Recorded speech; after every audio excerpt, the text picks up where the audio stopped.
esta altura del año, viste que ya se complica. Hola, José María. Hola, ¿cómo está, José? Que me parece que estás muteado, José, ¿o no? Porque no te escuchamos. No. Sí, estoy muteado. Sí, sí. Ahí está, Efectivamente. ahí está. Ahora sí. Hola, José, ¿cómo estás? ¿Cómo va la cosa? ¿Todo bien? Bien, bien. Todo bien. ¿Cómo están ustedes? Mejor al verte. Al final concretamos el tan ansiado encuentro que hace tanto tiempo estamos pidiendo. Sí. Estaba la pandemia. Antes y después de la pandemia. Antes y después. Bueno, pero la pandemia también nos acercó un montón, José, porque para nosotros esto ya es moneda corriente, encontrarnos con gente de todas partes. Sí. Nos vino muy bien a nosotros. Sí, fue de proximidad. Sí, total. Sí. Bien. Bien. Bueno, esperamos 5 minutitos más, José, y sí. Ustedes no les hacen un planteo legal respecto de que tienen que dar la cara, nada por el estilo a los y las estudiantes. No le hacen planteo legales respecto de que tienen que dar la cara, no. Se Lo llevamos bastante bien. No, digo por las pantallas, veo un montón de fotos. Ahora las van a encender, pero un ratito, porque mucha gente está muy fuera de la provincia y están con sus datos, ¿sabes? Esa es otra cosa también, José, que te teníamos que decir, pero sí. En principio, cuando te presentamos, que abran todas sus cámaras. A mí me gusta molestar a las estudiantes de Rosario a las estudiantes y a los estudiantes de que es más lindo verse. Pero más vale. En la medida de las posibilidades. En la medida de las posibilidades. Bueno, una alegría estar por acá. Estoy en Resistencia, ¿no? Sí. Cuéntenme dónde estoy. Estoy en Corrientes. Bien. Bueno que me lo hayan comentado. Yo ya... Entre comillas. Bárbaro. No, ¿saben que fui hará 30 años a unas actividades puede ser, de la escuela? Sí. No recuerdo, vos sabés que fuimos haciendo dedo de estudiantes. Primero pasamos por Reconquista y unas actividades ¿recuerdan esos curas medio teología de la liberación, esas de comunidades eclesiales de base? Bueno, pasamos por ahí y después terminamos en Corrientes, con un grupo de compañeras y compañeros. Sí, fue una linda experiencia. Pero por eso. Y ahora preguntado porque, bueno, disculpen la desubicación, por eso preguntaba en tiempo y espacio, porque estuvimos cerrando proyectos de investigación y proyectos de extensión también, entonces estamos bueno, para posicionarnos. Para posicionarnos. Sí. Nosotros te contamos nosotros cómo estamos.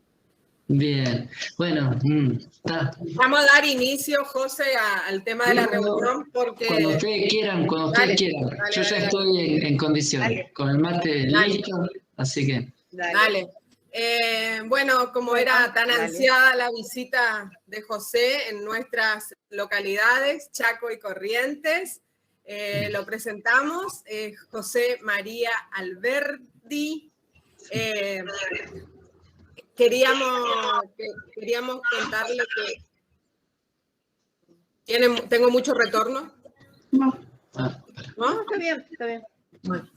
Queríamos contarle que el profe, amigo y compañero José María trabaja en la Universidad Nacional de Rosario, es docente de la Universidad Nacional del Rosario, hizo la maestría en Políticas Sociales en la Universidad Nacional de Río de Janeiro y se presenta como un profesional del campo de la salud colectiva.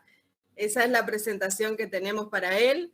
Queremos agradecerle así rápidamente para ir de lleno al trabajo y decirle que gracias a la profesora Bastazzini hemos descubierto un texto de él muy interesante. Nosotras como alumnas hemos estudiado a Vicente de Paula Faleiro. Yo lo conocí hace muchísimos años atrás, le conté a mis alumnos el otro día. Sí. Lo encontré, lo fui a ver a Misiones cuando venía a la UNAM. Vicente como estudiante era, ¿no? Claro, yo era estudiante, sí.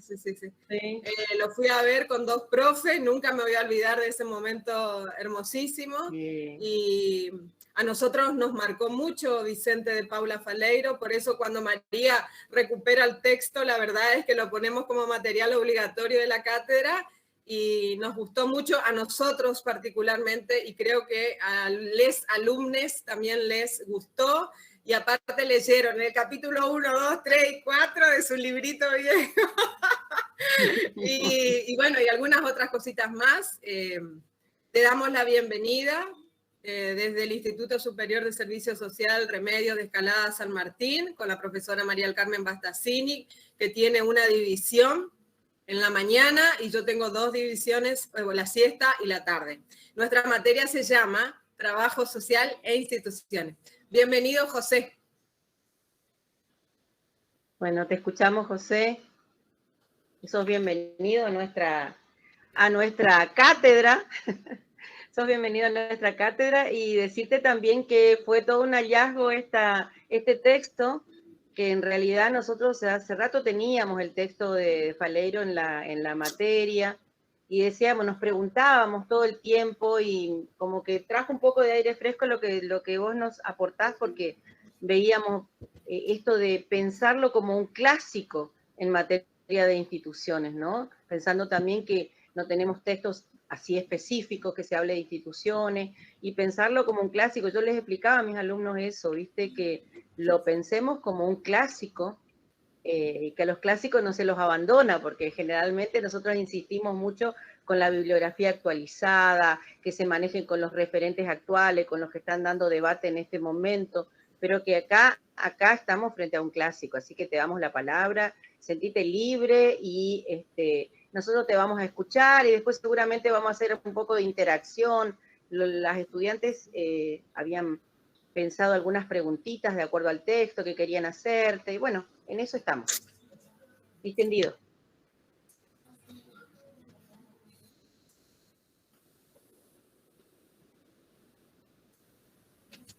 Creo que estás muteado, me parece.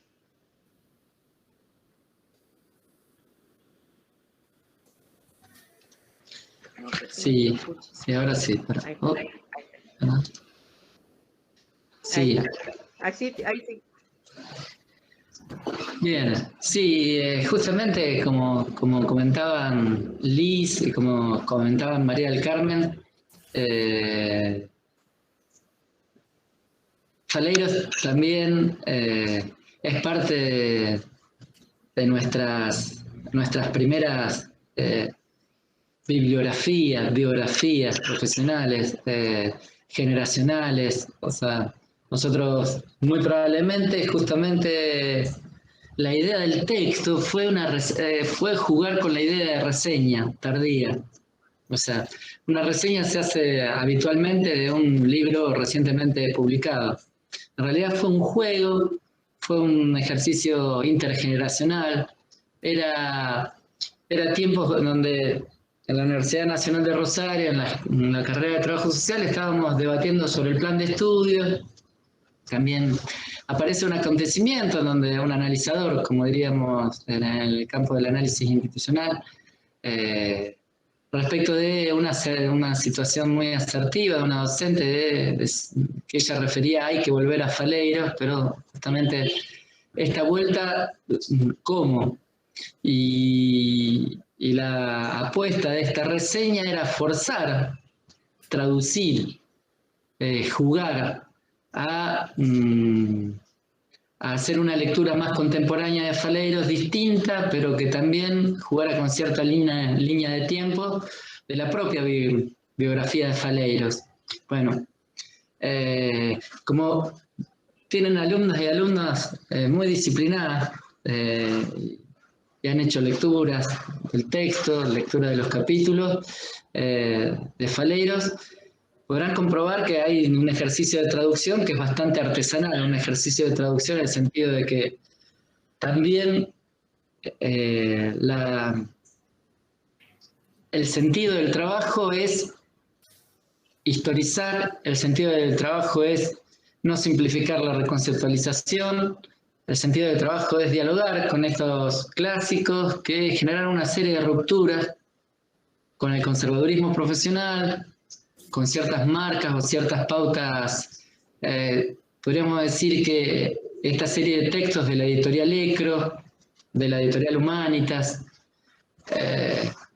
también marcan un primer ejercicio de, bueno, Faleiros, creo recordar, la memoria selectiva me tratará de ayudar, de que efectivamente primero tiene una traducción al español y después tiene una traducción al portugués. También tiene que ver con el pasaje por las dictaduras militares en América Latina, las experiencias de exilio, que fueron experiencias de exilio, pero también fueron experiencias de compromiso, de diálogo, y que le permitieron a Faleiros salir de cierto provincialismo. ¿Por qué cierto provincialismo? Porque si vemos trayectorias, lo encontramos en Chile, en el gobierno de Allende, lo encontramos en el CELAT, en Perú, lo encontramos en Canadá, haciendo sus primeros trabajos de investigación sobre la política social en el Estado capitalista. Lo encontramos de vuelta en la PUC San Pablo, trabajando con los estudiantes trabajadores de los turnos noches de la PUC, de la Pontificia Universidad Católica de San Pablo, y después lo encontramos ya más asentado en Brasilia, en la Universidad de Brasilia. Entonces, trabajo social en instituciones, ¿por qué? Era también porque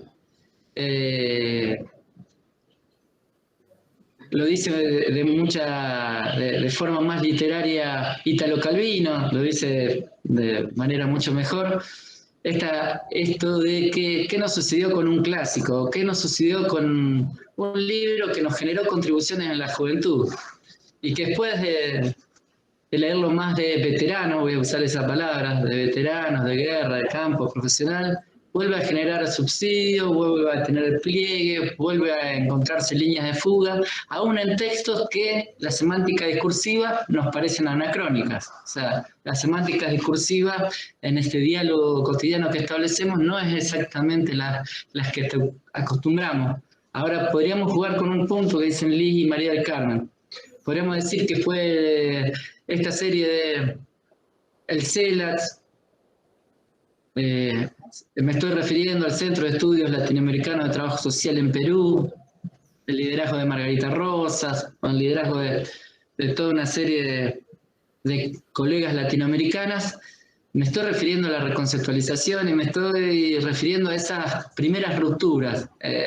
Podríamos decir, para jugar contemporáneamente y cometiendo ciertos anacronismos, es el primer gesto de colonial. Bueno, empezamos a leer, a investigar, a estudiar de forma latinoamericana. No porque no nos pongamos en diálogo permanentemente, pero hay un estatuto de mayor maduración en la reconceptualización, y entonces podríamos enunciarlo como el primer gesto de colonial, el primer gesto clasista, porque de alguna manera el trabajo social empieza a dialogar y comprometerse,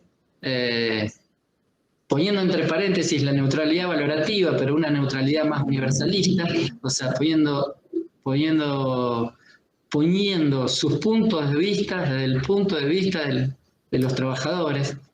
Entonces, esta serie de ejercicios, o sea, un gesto de izquierda, un gesto de colonial, y también una serie de gestos como colectivo profesional de organización, de sindicalización, cierto latinoamericanismo, ¿se entiende? Entonces, primero para reconocer esto, 50 años, 50 o 55 años de reconceptualización, depende de dónde la ubiquemos, en ECRO, entre Uruguay y Argentina, porque en Brasil, recordemos, estaba la dictadura del año 64, más o menos dictadura, más o menos dicta blanda, pero que generaron una serie de exilios de colegas que ustedes han leído y leerán, que están cumpliendo entre 70 y 80 años. Pensemos que Faleiro cumplió algo así como 80 años. Sí. Está vivo, ¿no es cierto, José? Sí. Está en Brasilia dirigiendo un curso de investigación sobre las cuestiones de la inseguridad y juventud en Brasil, y está de alguna manera aposentado pero activo, como dicen en Brasil. Aposentado es jubilado, pero y de alguna manera recuperar la dimensión institucional en ese ejercicio de diálogo que fue parte de un trabajo en realidad en común con otra colega docente que también que trabaja en una cátedra que se dedica, entre los temas, a instituciones y trabajos sociales, cómo volver a traducir ciertas pautas de trabajo, ciertas pautas de diálogo con el Faleiro de Trabajo Social e Instituciones, que, como ustedes saben, en Brasil fue publicado como Saber Profesional y Poder Institucional. Pero que este esquema de Trabajo Social e Instituciones a nosotros nos permite una serie de posibilidades de priorizar las micropolíticas en nuestras instituciones de trabajo. O sea, las micropolíticas, más guattarianas no lo estoy diciendo, pero las micropolíticas del deseo, las micropolíticas de generar alternativas en el campo de nuestras instituciones, de cómo habitar lo público estatal, sobre todo porque nosotros trabajamos, bueno, primera discusión, yo no conozco tanto, después ustedes me comentarán, preguntas, Chaco, Corrientes, cómo los ámbitos mayormente laborales, cómo opera la cuestión de lo público estatal, cómo habitamos las instituciones en las que trabajamos. Entonces, en ese punto nos parecía importante jugar a la reseña. Por otro lado, mandatos de las revistas, de las nuevas, viejas revistas científicas del trabajo social. Entonces, este era el primer ejercicio. Pero voy a permitirme, si ustedes me dejan, no sé si ¿puedo presentar algo? Sí, voy al texto y vengo. Sí, totalmente. Sí, bien. Sí. Con mucho gusto. Ahí, vamos.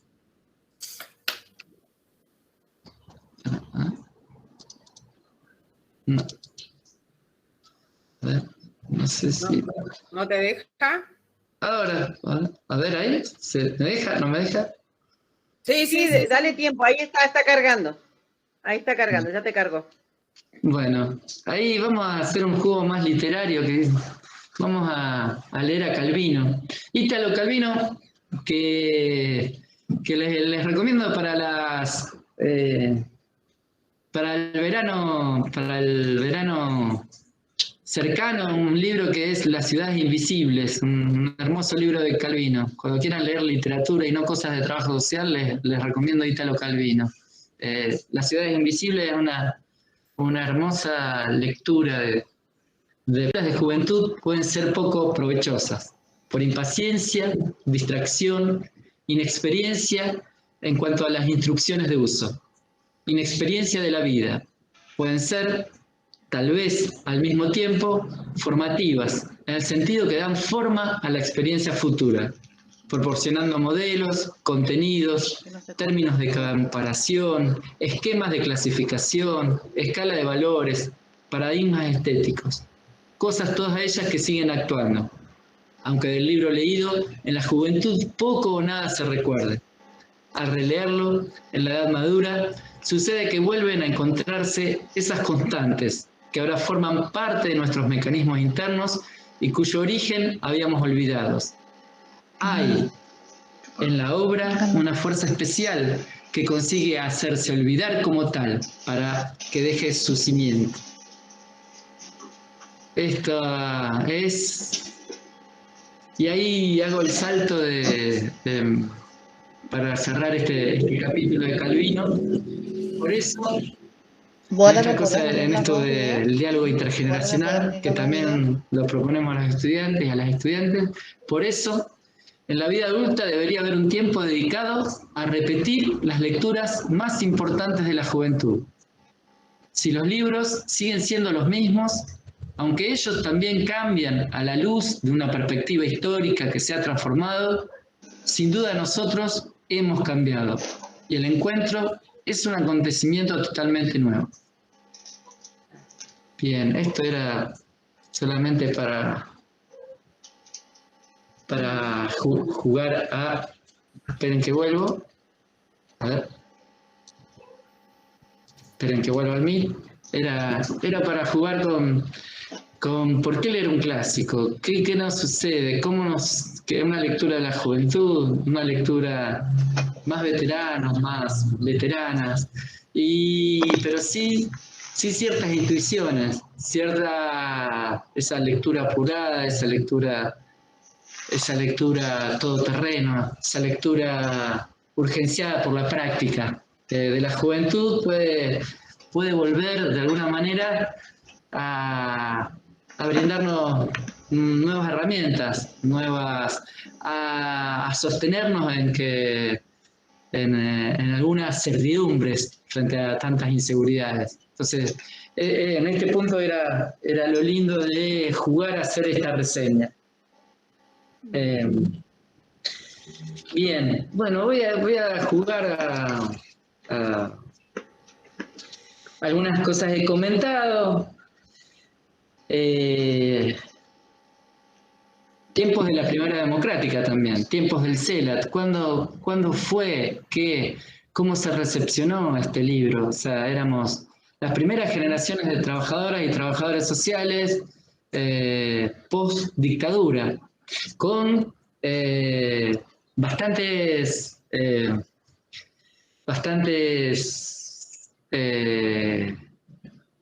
marcados por la primavera democrática, inclusive diría alfonsinista, con la democracia se come, se vive, se educa, o sea, esa primavera, esta democracia que venía para ser democracia social, esta democracia también seducidos y abandonados también por esta primavera, pero que operaba como primavera en términos de juventud, como primavera en términos de proyectos, después de salir de la larga noche de la dictadura. Entonces, y esto es importante porque notarlo. Historias de juventud nuestra, de las colegas docentes probablemente. En el caso de la carrera de trabajo social, estuvo cerrada durante la dictadura militar, tuvimos compañeras y compañeros desaparecidos, tuvimos recién su reapertura en el 86. Antes era reapertura paradojal porque nos encontró en una institución. En los años 70 era una institución terciaria del Ministerio de Promoción Social, muy probablemente de la provincia de Santa Fe, y nos encuentra en el 86 batallando por un trabajo de las generaciones que pudieron hacer puente entre unas generaciones y las otras, y realizando la apertura de la carrera en la Facultad de Ciencia Política de la Universidad Nacional de Rosario. No fue Humanidades y Arte, no fue Medicina, fue Ciencia Política. Y ahí también marcas a las trayectorias, a nuestras trayectorias, como estudiantes, trabajadores, porque existía una sociedad salarial y los estudiantes teníamos trabajos más o menos honestos, por así decirlo, más o menos legales. Y experiencia del CELAT también, el Centro de Estudios Latinoamericano de Trabajo Social.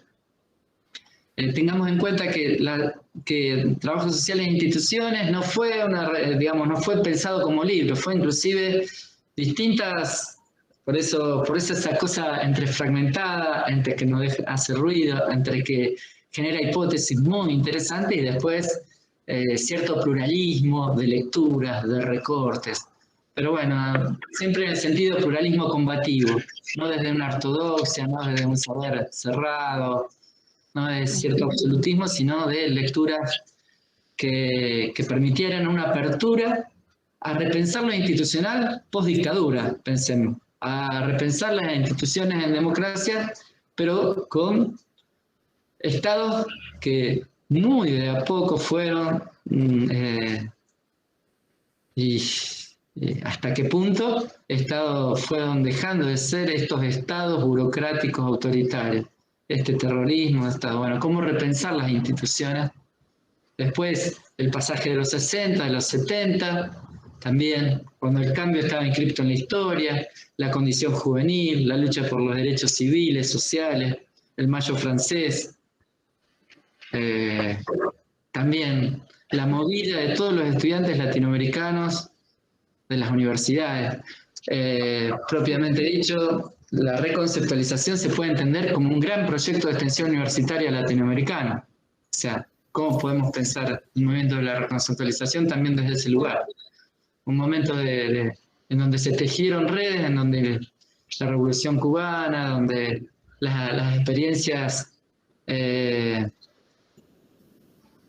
las teorías de la dependencia, las teorías, digamos, las experiencias de las izquierdas populares, las experiencias de los movimientos democráticos populares en América Latina, también generaron toda una serie de nuevas líneas de trabajo donde se instaló nuevas culturas en los colectivos profesionales. No es monopolio tampoco latinoamericano, o sea, por esos mismos tiempos ustedes podrían observar, comparar la emergencia del trabajo social, servicio social radical en Norteamérica, acompañando las luchas de los colectivos negros, la lucha de los colectivos de mujeres, las luchas de los sindicatos en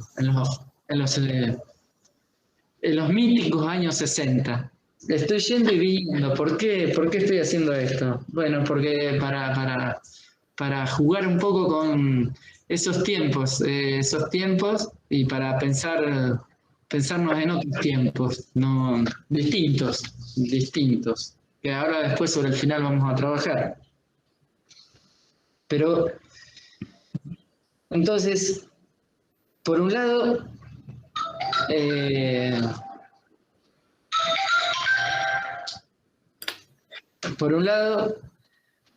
dos o tres cuestiones importantes a tener en cuenta. Seguramente están en la bibliografía, permeando la bibliografía de las compañeras colegas, que también es un gesto latinoamericano, el del Faleiro, pero también es un gesto en diálogo con una serie de autores y de los primeros ejercicios que después vendrán muchos y muchas autoras del campo de las ciencias sociales, inclusive del trabajo social, en donde harán una sutura entre el Gramsci de Aricó y el Foucault, o sea, como para leer los lentes de Gramsci, para pensar el Estado, para pensar el concepto de Estado ampliado, para no tener una lectura monolítica del Estado, o sea, cómo reconstruir un Estado como un Estado en relaciones de fuerza, un Estado en disputa. Lo estoy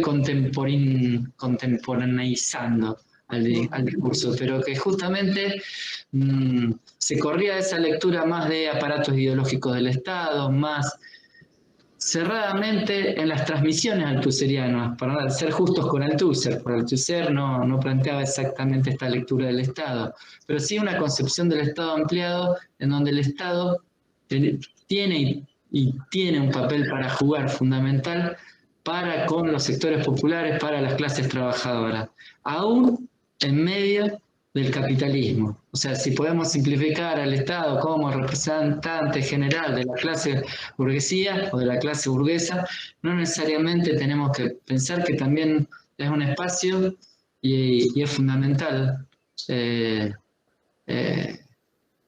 la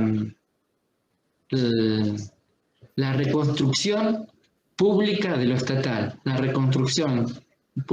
estatal, para que lo público no se reduzca a lo que quieran reducirlo. a lo mínimo, o sea, un Estado máximo para el capital y mínimo para el trabajo. O sea, nuestras luchas cotidianas están en el otro sentido. Ahora, ¿cómo estas primeras lecturas de Gramsci, como esta lectura de el Estado como una lectura ampliada, el Estado como un lugar de disputa, lo empieza a transmitir de alguna manera Faleiros en este trabajo? Y también 2 o 3 cosas que es interesante observar. Faleiros va a ir desde un juego que va a tratar de instalar diálogos con el trabajo social de terreno, de trinchera, de campo, de base, con las y los intelectuales orgánicos del trabajo social. Como no dialogando, en ese punto haciendo un ejercicio de doble ciudadanía, un ejercicio más anfibio,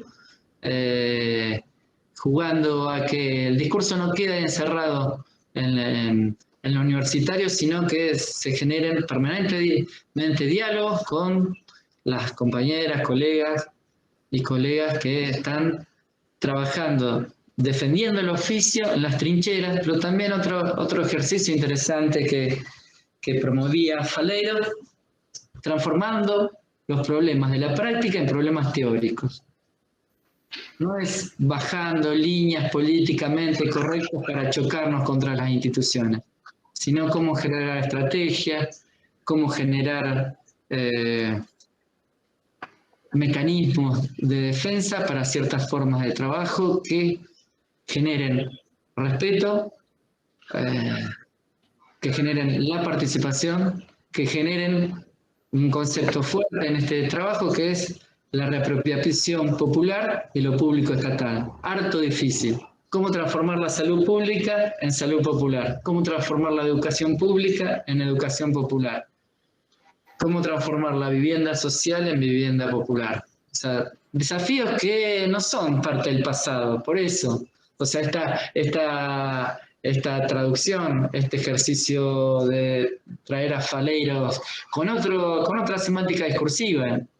Traducir es traicionar, dice. Entonces, probablemente Faleiros capaz no esté conforme con esta reseña, o en parte esté conforme con algunos de los artículos de esta reseña. Pero también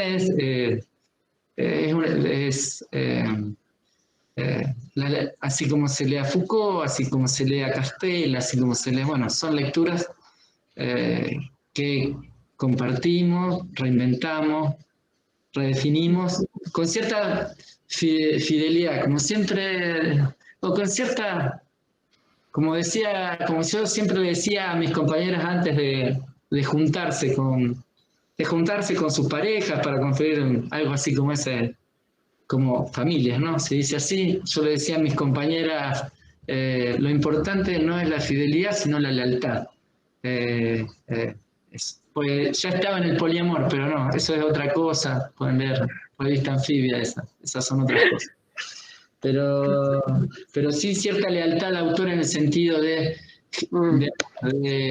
jerarquizar y fundamentalmente de no considerar a las instituciones como monolíticas, no considerar a las instituciones como cerradas. ¿Qué estrategias para trabajar, para abrir las instituciones, los recursos, las culturas institucionales que muchas veces están colonizadas, sí, por marcas por cuestiones, o sea, podríamos ahí, por cuestiones de clase, por cuestiones de racismo, o sea, hay autoras que trabajan el concepto de racismo institucionalizado, o sea, donde hay ciertas prácticas, así como decimos a veces en el campo del feminismo, yo me tengo que desconstruir, aviso. Pero yo cada tanto hago chistes. Por suerte no se graban estas cosas, pero cuando aludimos al concepto de micromachismos, bueno, ¿cuáles son estos microracismos que están instalados en las prácticas, en las culturas de nuestras instituciones? No digo que nosotros las reproduzcamos, pero sí problematizarlas, sí desnaturalizarlas. Entonces, parte del juego del análisis institucional era poner en discusión cosas que estaban cosificadas, cristalizadas.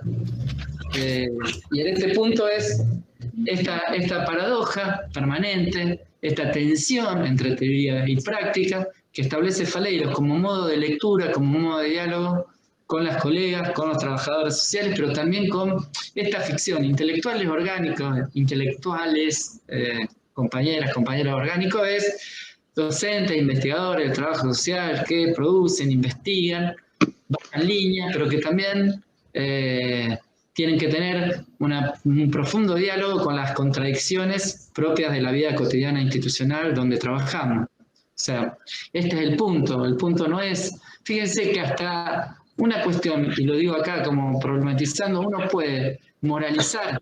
Fíjense que muchas veces nos han ubicado en un lugar de fiscalización o moralización de los pobres, o que fiscalizamos la pobreza como crítica a nuestra práctica, y efectivamente, nosotros la idea no es fiscalizar a la pobreza. En realidad, bueno, ahora lo vamos a trabajar con Faleiro en detalle, es justamente no moralizar, no fiscalizar, pero también desde discursos políticamente correctos, discursos progresistas, muchas veces no se establece un diálogo en donde somos poco freireanos y generamos educaciones bancarias a la hora de bajar líneas hasta progresistas en el campo de lo institucional. No sé si se me entiende, son juegos que estoy planteando. Pero bueno, parte de estas cuestiones Faleiro las trabaja en detalle. Y parte de la agenda del libro es una agenda formativa de largo plazo para nosotros, para nuestro campo profesional. O sea, voy a... Primero, ¿qué leer? ¿Qué estrategias de lecturas tenemos en el campo de la institucional?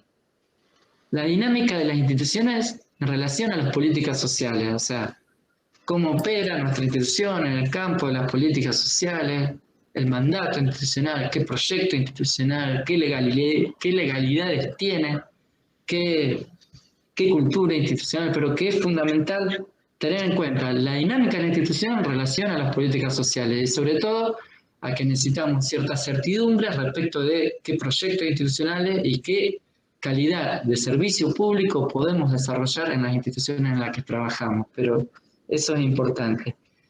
¿Qué estrategias y tácticas nos damos en la acción profesional para defender ciertas prácticas? Para defender lo que decíamos, el proyecto ético-político, para defender un modelo de salud colectiva, sin fórmulas binarias. Aquí hay todo tipo de matices. O sea, quienes trabajan desde la experiencia práctica saben que viven las contradicciones de la política social en los territorios y que nuestro cuerpo, nuestra voz, nuestras tareas con las comunidades que trabajamos, estamos permanentemente cruzando en nuestros cuerpos las propias contradicciones de la política social, entre la urgencia, el proyecto, entre la posibilidad de respuestas reparatorias, pues, en términos de capital trabajo. Sabemos que también las políticas sociales son parte de las lógicas de reproducción capitalista.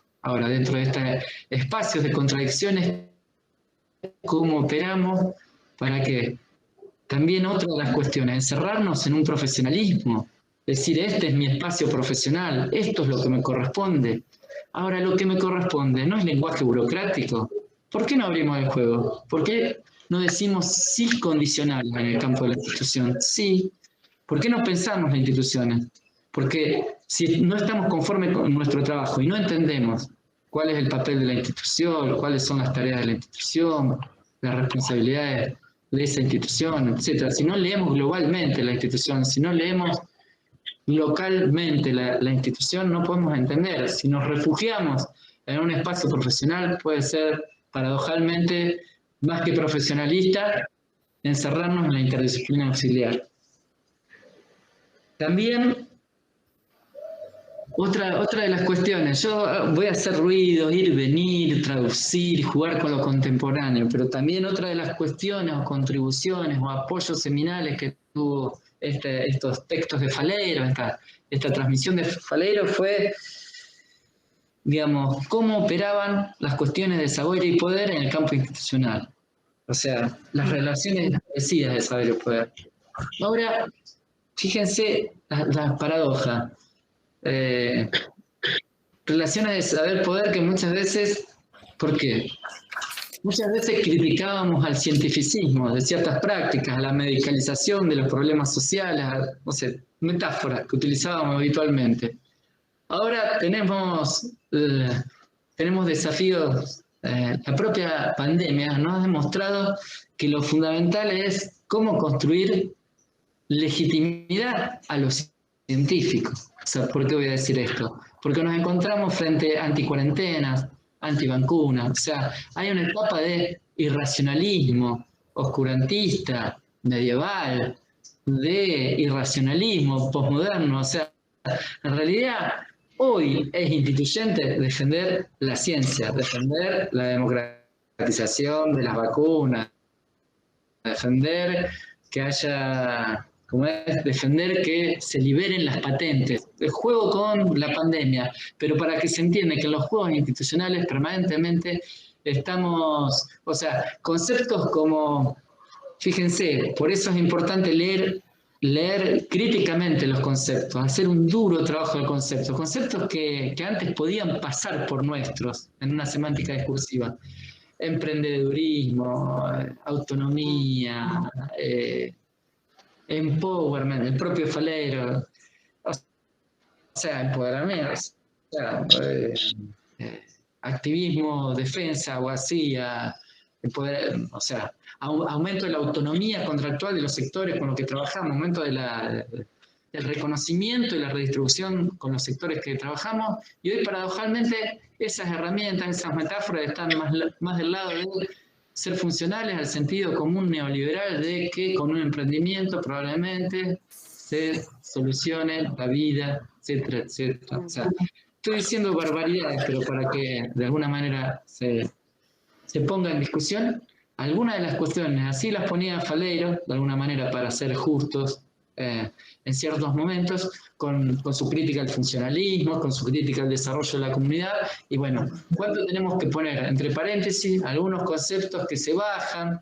de los organismos internacionales y todo lo demás, pero también tener cuidado, también decir, también para argumentar, es fundamental la Organización Mundial de la Salud, es fundamental UNICEF, es fundamental, o sea, son discursos que legitiman nuestro trabajo. ¿Por qué digo? Hoy en el campo de la salud nosotros tenemos que defender el discurso científico. O sea, es paradojal. Si antes estábamos preocupados por el cientificismo, y tenemos que seguir preocupados en parte por el cientificismo. O sea, un doctor en neurociencias, o la paradoja de los médicos, por su importancia estratégica durante la pandemia, se transformaron en candidatos políticos nuevamente como antiguamente. Esto es valorable, ¿no? Pongo en discusión algunas cuestiones. Estoy hablando de Faleiro, pero en realidad estoy compartiendo cuestiones, así. Y bueno, fundamentalmente esto, el diálogo con la sociología crítica. ¿Qué nos permite Faleiro? Gramsci, Foucault, pero ¿qué nos permite también? Iniciarnos en cierta sociología crítica. Iniciarnos en Bourdieu en el campo de la educación para mostrar la desigualdad de oportunidades de las instituciones educativas, hoy cada vez más fragmentadas, hoy cada vez más privatizadas, hoy cada vez más subsidiado el modelo privado y más deteriorado el modelo público. Hoy, para discutir el campo de la salud, las herramientas del modelo médico hegemónico, para discutir el campo de la psiquiatría, las herramientas de Foucault y la desmanicomilización, para discutir el campo de la infancia, las herramientas de Doncelot, en la crítica a la policía de las familias, o sea, una entrada a toda una serie de sociologías críticas de nuestros propios campos de trabajo, ¿se entiende? E inclusive nosotros tenemos una larga tradición, va a decir Dubet, el sociólogo, otro sociólogo de las instituciones, François Dubet, otro clásico contemporáneo el último libro muy aconsejable, El declive de las instituciones. En un texto, él dice que en el texto que él dedica a la crisis de las profesiones y a las crisis de los vínculos entre profesiones, poblaciones, lógicas de subjetividad que proponen las instituciones, va a decir que los trabajadores sociales somos de las que hacemos de la crítica una profesión, o sea, porque siempre estamos criticando nuestro oficio, en vez de defenderlo. También puede llegar la parte de cómo defendemos nuestro oficio, cómo defendemos la utilidad social de nuestro oficio en lo cotidiano. Después van a tener que decir las compañeros, cómo defienden nuestro oficio, cómo defienden la utilidad social de nuestro oficio en cada campo. ¿Por qué? A mí me ayudó Faleiro en su momento y me sigue ayudando en parte y considero que es absolutamente fundamental. ¿Cómo construimos esta defensa del oficio en el sentido de defensa de qué? A veces hacemos ejercicios comparativos siempre tenemos en nuestro inconsciente social y cultural imágenes de cuál es una profesión. Los fallidos hay que leerlo. ¿Cuál es una profesión prestigiosa? ¿Cuál es una profesión? ¿O qué profesión? Cuando nosotros nos preocupa nuestra identidad profesional, el lugar del trabajo social, en la arquitectura de las profesiones, del campo, de las políticas sociales, etcétera, etcétera, nos preocupa esta cuestión, pero jugando con las estudiantes alguna vez decíamos, ¿pero qué queremos hacer? ¿Tener el prestigio o tener el reconocimiento al estilo del sindicato de docente o al estilo de colegio de médicos? Es cierta cosa clasista que hay que tomar elecciones también en estas cuestiones respecto de qué estatuto profesional o qué dignidad o de quién queremos tener reconocimiento. De los sectores populares con los que trabajamos, queremos tener reconocimiento de la institución. Sí. ¿Dónde opera nuestro reconocimiento profesional? ¿Se entiende? ¿De las otras profesiones? Sí, seguramente tengamos que cada tanto educar a los ineducables de las otras profesiones y tenemos que decir, bueno, de qué trabajamos, por qué trabajamos, cómo trabajamos, qué herramientas tenemos, qué conocimiento de las políticas sociales, qué sabemos elaborar proyectos. Le damos mucho lugar y mucha seriedad a la dimensión asistencial, porque el derecho a la asistencia es parte de nuestro trabajo, no es lo meramente asistencial como en algunos textos supuestamente progresistas aparecen, no, el derecho a la asistencia es hacia el oficio y hace al respeto por la población con la que trabajamos, nos demandan asistencia. O sea, es el debate que están instalando algunas compañeras respecto a una ley de asistencia pasa por ahí, bueno, respetar esa parte del reconocimiento es reconocer nuestro trabajo como valorable. Eso también es parte de una dimensión que nos permite tener una ciudadanía activa en las instituciones, más allá del espacio que nos dejen qué tareas cumplamos o no cumplamos. También a veces hay que cumplir tareas institucionales que otros no hacen, pero para que esa institución sea más pública, sea más accesible, respete más a la población con la que trabajamos. O sea, ¿cómo construir respeto en condiciones de desigualdad? ¿Cómo construir respeto en condiciones de desigualdad? Los profesionales tenemos saberes, poderes. Esta es la pregunta de Faleiro. ¿Cómo generamos mecanismos de respeto? ¿Cómo respetamos los saberes populares?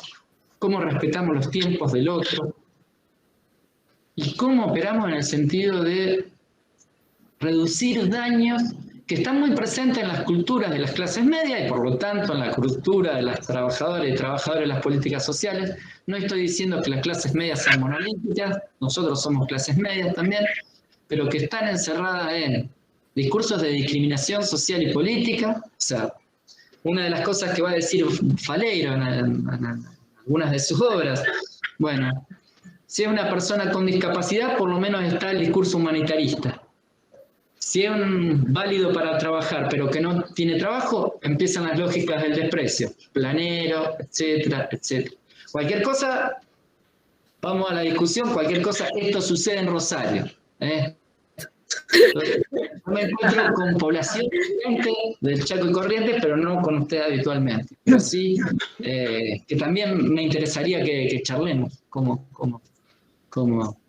estas cuestiones, cómo operan las lógicas las lógicas del sentido común ilustrado en estas fórmulas que cada vez, si antes se cuidaban, hay, digamos, digo con fuerza, cada vez formas más racistas, cada vez más formas más discriminatorias, etcétera, y sobre todo a los trabajadores que no tienen trabajo. Por eso, bueno, voy y vengo, pero que Queríamos sí, contarte algo para que descanses un ratito. Eso, me voy perdiendo, no voy siguiendo el hilo del libro ni del libro de lo que preparé. Y después retomamos. No sé si va. Voy a prender la luz porque me estoy quedando sin luz. Bueno, hasta acá, ¿cómo estamos yendo? ¿Cómo vamos? Los que están del otro lado de la cámara, de la pantalla, ¿qué se fue entendiendo? ¿Qué ruidos quedaron hasta ahora? Porque me parece que el profe marcó varias tendencias, esto de sociedades sin trabajadores que hablábamos la otra vez, el tema de la diferencia de trabajo y empleo, de buscar estas relaciones tan diarias y estas contradicciones de la práctica permanente. Esto que hablábamos también del activismo político, qué es lo que plantea José y cómo podemos incorporar estas lógicas de la sociología crítica que también nos viene, que tanto repensar nos hacen. Me parece que es un buen momento para ver qué ruido propuso la lectura de este autor y de nuestro amigo José. Cualquiera puede decir, o escríbanlo al costado. Sí. Es la idea, para interactuar un poco. Sí, porque si no es muy monolítico. Está bueno, pongan sus cámaras, interactuamos, de eso se trata. Sí, generamos disensos, si quieren digo alguna barbaridad, si ustedes se enojan y plantean preguntas, cuestionamientos. Buenas tardes. Ahí hay alguien que... Buenas tardes. Gisela. Buenas tardes, Gisela. Gisela, yo quería preguntarle, más que nada, hacer una relación, digamos, con lo que usted vino hablando desde el principio, de esto de Faleto, del trabajo, de su libro Trabajo de Instituciones, y la relación con los distintos sistemas de gobierno, ¿no? Tanto en la época, como usted decía, la primavera democrática y la dictadura militar, es contarle a modo de ejemplo que hablando en una clase de historia social y política acá en el instituto, y preferiríamos un régimen de orden autoritario, digamos, dictatorial, o una democracia con problemas. Desde mi participación, creo que lo que sostuve es que prefiero una democracia con problemas, porque más allá de los obstáculos, situaciones y desagrados o desencantos, que ese sistema de vivir, digamos, muchas veces la vida cotidiana en una ciudad moderna, digamos, contemporánea, nosotros podemos reclamar nuestros derechos. Podemos reclamar nuestros derechos a través de las luchas sociales, de los movimientos que muchas veces que las organizaciones nos escuchan, digamos, y nosotros tenemos participación y hacen eco, digamos, que llegan muchas veces al gobierno, digamos. No, eso más que nada. Después, otra cuestión que quería preguntarle es el papel, o sea, como que cumple el trabajador social, que tiene que enfrentarse a distintas situaciones burocráticas en cuanto a su papel de tarea que le condiciona muchas veces su conducta de trabajar de cierta manera en su trabajo en las instituciones. Lo que yo agregaría es que ahí tenemos que tener nosotros, digamos, el papel, el conocimiento, digamos, la teoría sobre todo para poder defendernos, ya sean distintas funciones como mediadores, como orientadores, informantes, educadores, no solamente ser, digamos, ser objetos de lo que pide, que siempre nos ven, digamos, de afuera, como que somos un nexo de usuarios, o sea, un nexo en cuanto a la necesidad, los recursos, en cuanto al papel que ocupan los usuarios y las instituciones, sino que nosotros tenemos o sea, podemos brindar otras herramientas, como usted decía, otro conocimiento.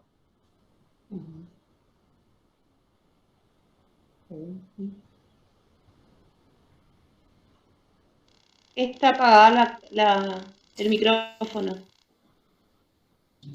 Sí, tengo algunos puntos de afinidad con su lectura, Gisela, y otros puntos de disenso. A ver, 2 o 3 cuestiones o 2 o 3 ejercicios de lectura.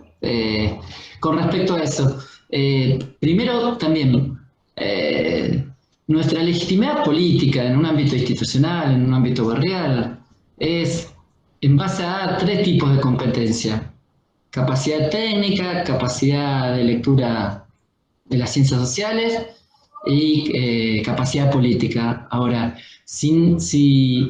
o sea, es paradojal, pero nuestros conocimientos técnicos son fundamentales, nuestras competencias técnicas son fundamentales para brindar la legitimidad. O sea, volvemos al ejercicio comparativo inclusive con la medicina. Bueno, tenemos que ser buenos científicos en nuestro ámbito. Es más, Gisela, creo que te voy a generar cierto malestar, pero es parte del juego de la polémica, el disenso, el diálogo, pero nosotros tenemos que ser buenos burócratas. O sea, yo aspiro a generar buena burocracia de base. ¿Por qué? Porque genera acceso, digamos, si no entiendo la burocracia, no genera accesibilidad a los sectores populares a determinada política social. ¿Se entiende? O sea, si no entiendo los requisitos para solicitar determinada prestación, servicio, derecho, etc., o sea, se traduce. Por otro lado, sí nexo, sí mediación, sí este ejercicio que inclusive en Faleiro es, digamos, después sobre el final, Faleiro te va a permitir establecer un diálogo entre metodologías de la regulación y metodologías de la articulación, un ejercicio diferenciado que hace como distintas propuestas de trabajo en el campo de las instituciones, pero sí notar que 2 o 3 puntos en relación a esas cuestiones. También se valoriza, o sea, la dimensión asistencial pasa por una dimensión burocrática. El mejor abogado que defiende a Milagros Sala necesita pasar para que llegue a la Convención Interamericana de Derechos Humanos por una foja de 700 hojas para defender el derecho de Milagros Sala, etcétera, etcétera, etcétera, a tener su libertad, a ser valorizado, bueno, etcétera, etcétera, etcétera. Lo digo como ejemplo, la lucha de las madres y la abuela de Plaza de Mayo pasó por construir ilegalidades soportadas en una de las peores burocracias del poder judicial, no digo de la justicia, o sea, para nombrar, el componente burocrático lo tiene cualquier oficio profesional, y cualquier oficio profesional convive de distintas formas. Ahora, paralelamente, jugar con eso, yo juego con o sea, pongo en discusión ciertos lugares comunes. La dimensión asistencial no es meramente asistencial. Brindar asistencia es lo que tal vez nos permita brindar asistencia de calidad, es lo que tal vez nos permita a nuestras comunidades generar espacios de participación popular o un grupo una red de defensa de los derechos más territorial con las mujeres que estamos trabajando. O sea, cierta legitimidad en nuestro trabajo también pasa por el componente técnico, por dar respuestas, por también demostrar los límites de nuestro trabajo, por articular con otros. ¿Se entiende? Entonces, en ese punto es buena la problematización que hace Gisela, pero en algunos puntos de acuerdo, o en otros, de lo que pude escuchar en este rebote de transmisión que a veces nos cuesta dialogar. Pero sí, es parte es parte de la religión, como diría Charly García. O sea, Porque muchas veces somos escuchados, ¿viste? Por ejemplo, en algún oficio, alguna tarea, alguna oportunidad que se nos presente laboralmente, digo, somos escuchados, pero muchas veces somos vulnerados o quedan estancados nomás ahí del tiempo, digamos. No es como que una solución del momento, no es inmediato, digamos. Eso también me... sí. Sí, las condiciones de vulnerabilidad, precariedad, y en eso es muy interesante. Algunos autores dicen, inclusive,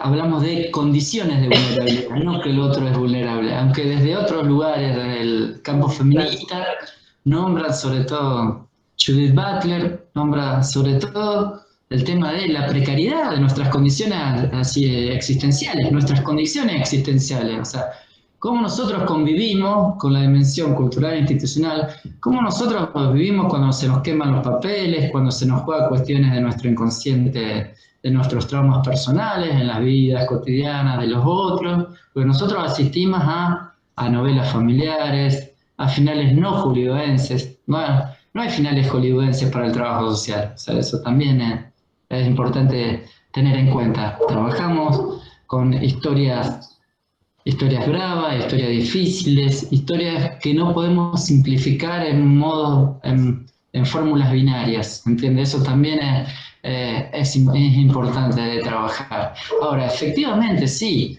tenemos la capacidad del colectivo, la capacidad de cuidarnos, la capacidad de reclamar, como refiere Gisela, pero también el enfoque de cuidado ha llegado también para, bueno, ¿cómo construimos cuidado?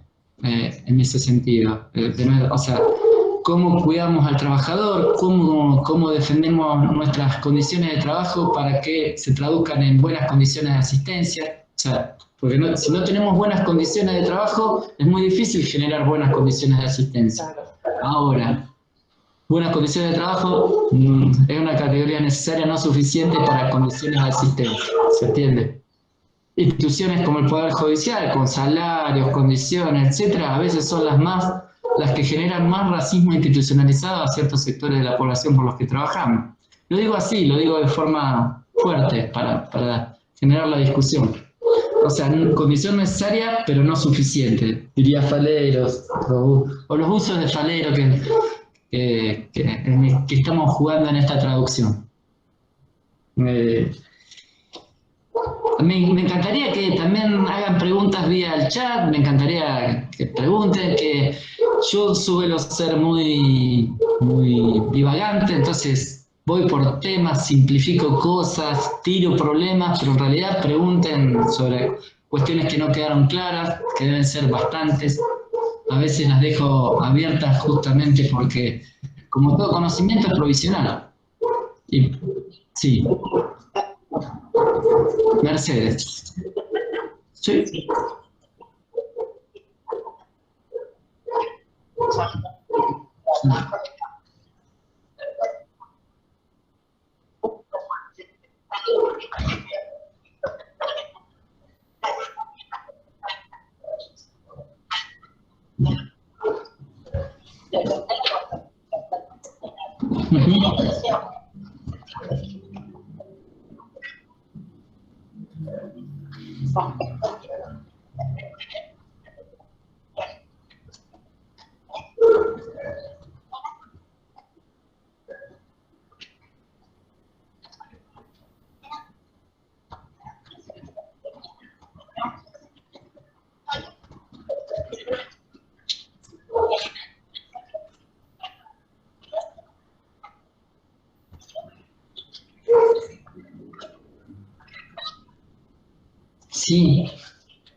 Sí.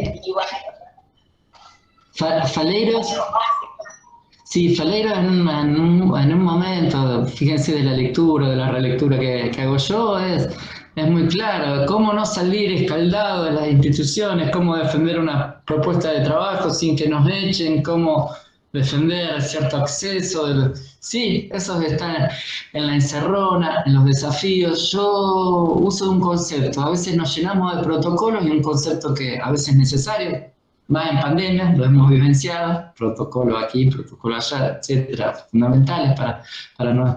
Pero defiendo más el concepto por eso, de caja de herramientas, porque la construcción del oficio, por eso a mí me hace ruido a veces el concepto de intervención, porque el concepto de intervención a veces es fuerte. Intervenir es intervenir, o sea, hagamos un juego a la metáfora política. Intervenir es una intervención extranjera, una intervención a un Estado, el Estado nacional, un Estado. Yo le interveniría a Corrientes, por ejemplo. Chiste, fácil.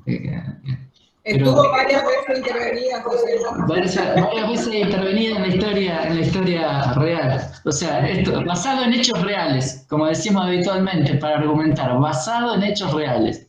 Entonces, el concepto de intervención que a veces, o sea, preguntarnos sobre, creo que después alguien preguntó, ahí leemos el chat, pero me parece fundamental revisar algunos conceptos, algunos matizarlos, encontrarles lugares. Y el concepto para mí de construcción más artesanal del oficio es esto: un artesano le lleva tiempo. A mí también me gusta otra metáfora. Soy demasiado futbolero para mi propio gusto, pero el concepto de jugador amateur, el amateur es un amante, un amador. El amateur paga para trabajar. No estoy pidiendo pagar para trabajar, un chiste que hago. Un apasionado, digamos. Claro, cómo jugar con pasiones alegres en la reconstrucción del oficio, pasiones alegres, trabajo artesanal. Ahora a un artesano le lleva un tiempo grande modelar, construir. No es aplicar, no es, o sea, hasta un informe social que parece, es literatura.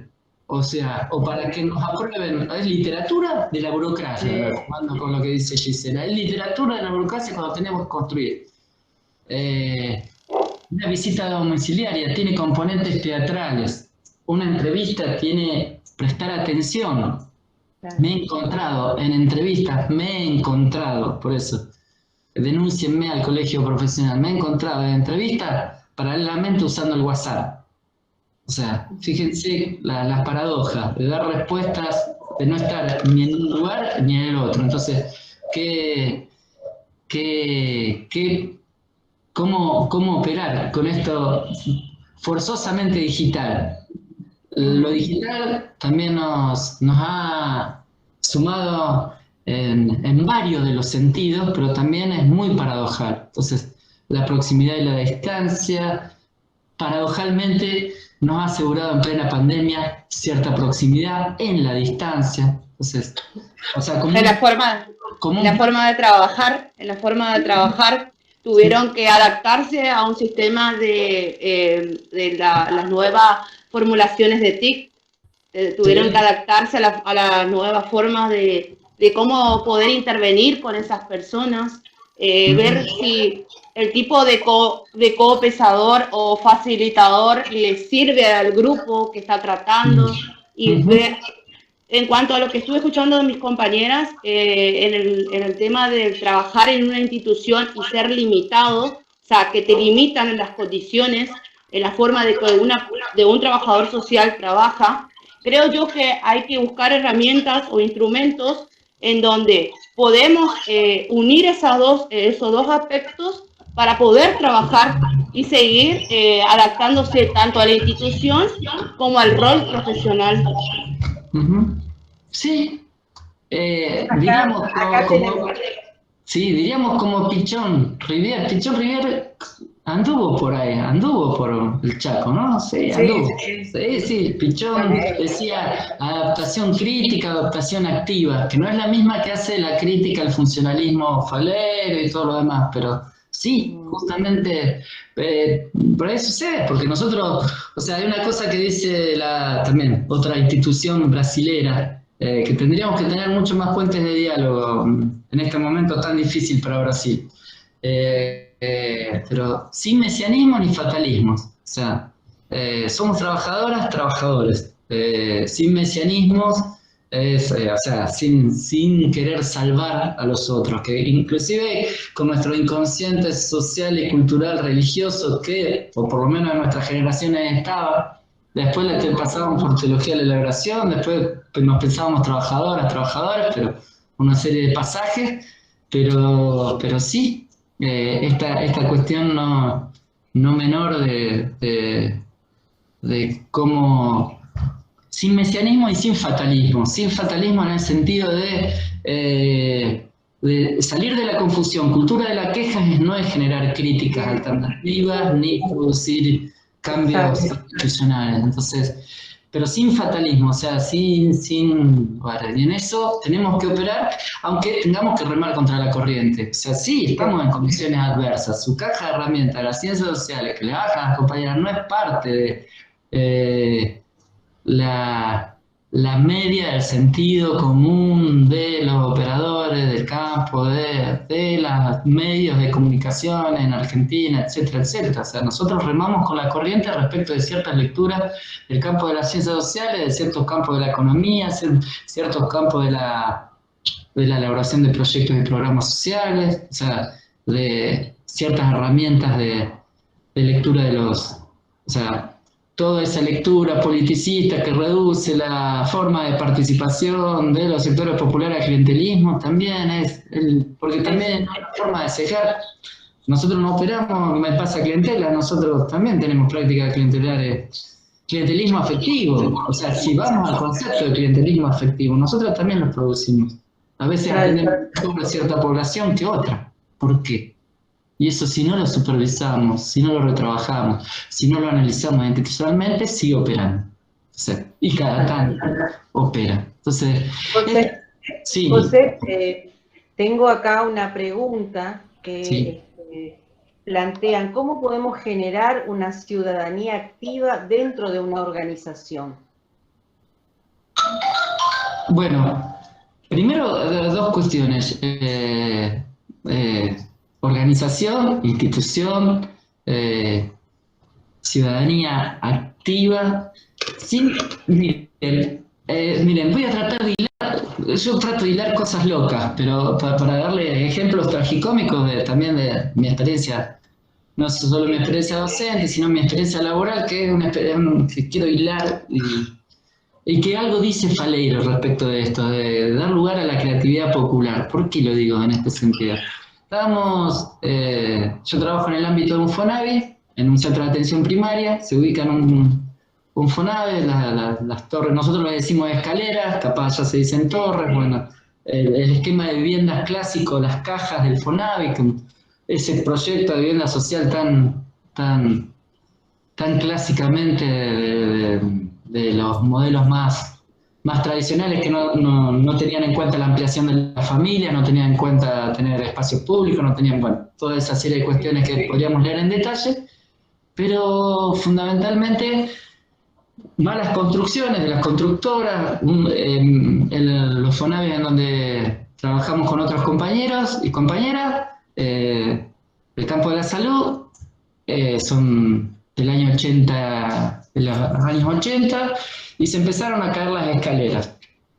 Empezaron a caer literalmente, o sea, se empezaron a romper las escaleras por mala construcción. Ahí podemos leer el capitalismo y la política social de vivienda, o sea, las constructoras que construyen, ganan, se financian, etcétera, pero también dejan construidas precariedades en las formas de política de vivienda. Solamente digo esto, saco esa pantalla, pero quiero comentar esto.